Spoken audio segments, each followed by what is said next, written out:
Hello everyone and welcome on De Papier de Rêve channel.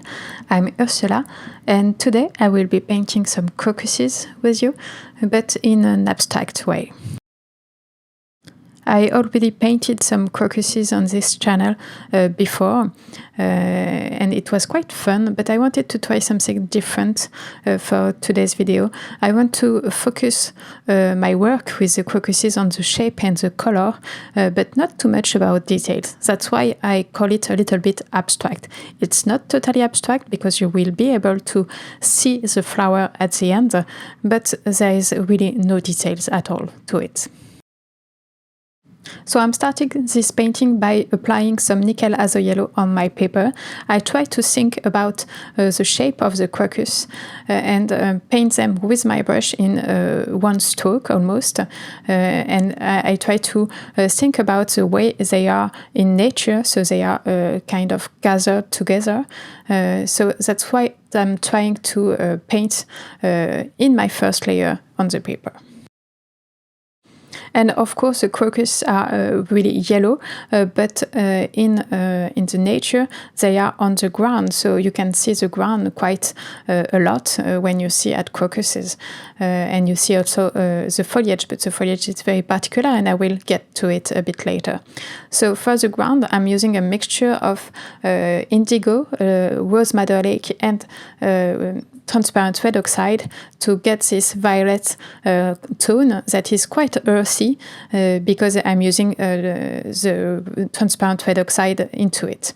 And this transparent red oxide helps me to also get some texture in this area because it's a heavy granulating color and it will make the mixture separate a little bit, and you are able to see the pigment from the indigo going away a little bit from the pigment of the transparent red oxide.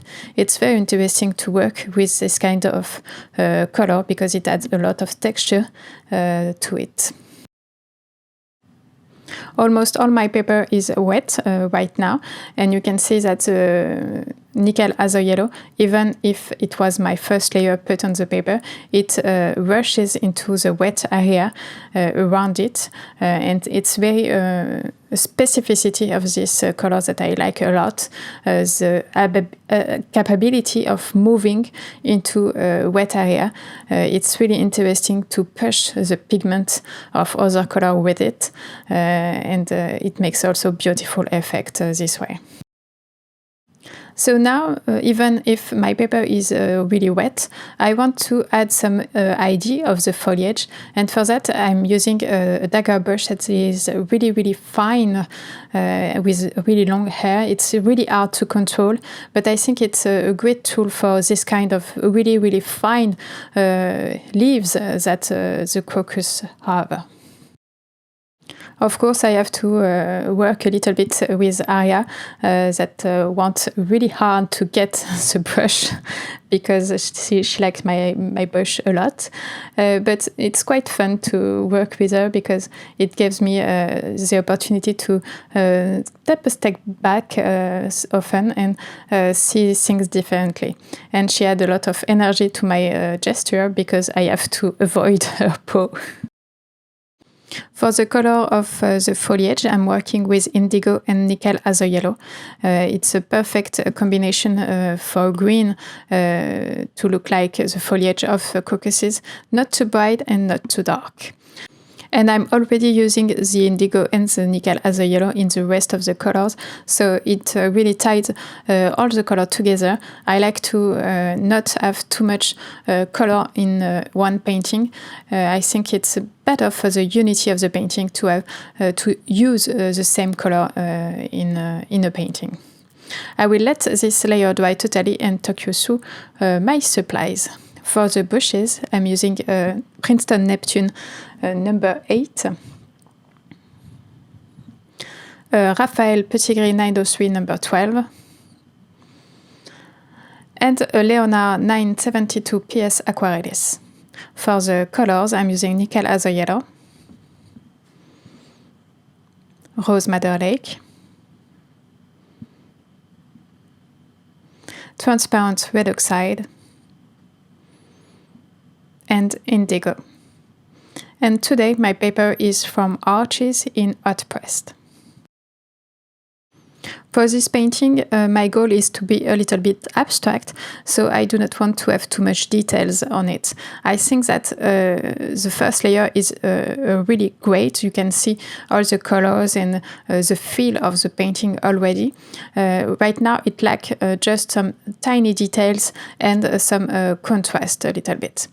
But I will not make a third layer for this, because a third layer would mean to go a little bit too much into the details, and that's something that I don't want right now. I just want a feel of the crocuses on my paper, and that's it.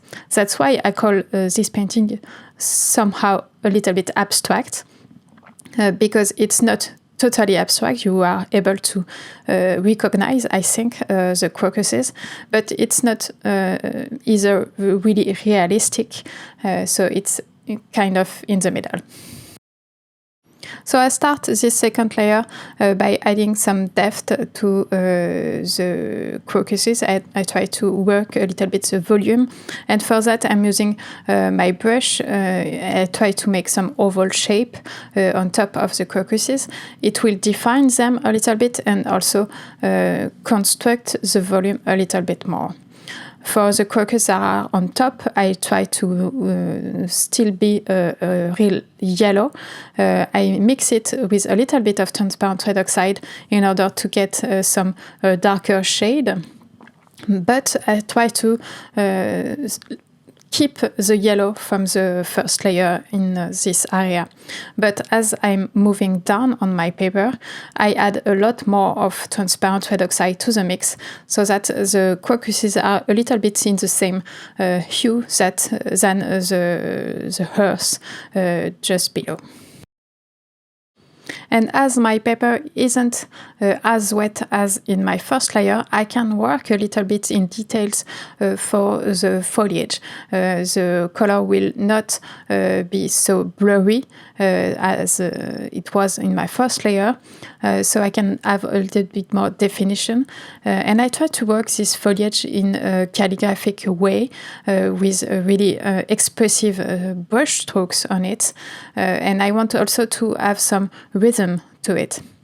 So I will make a lot of really fine strokes, but I want also to have some part of my paintings that are a little bit heavier with the foliage. So I try to work with the side of my brush in this area with the mix of green, indigo and nickel azo yellow to get some more thick splashes of green in those areas. And the greener area also helped me to build a little bit more the contrast in this painting. I can get some darker area because I'm using indigo in the mix, and it's a really dark color if you use it a lot. So it adds a lot more contrast, and it makes the crocuses appear a little bit lighter because they are darker area around it. And this video is now ending. Thanks for watching, and I hope you like it. Please check the blog post for more information about it. And of course, tell me what you think in the comments. See you soon.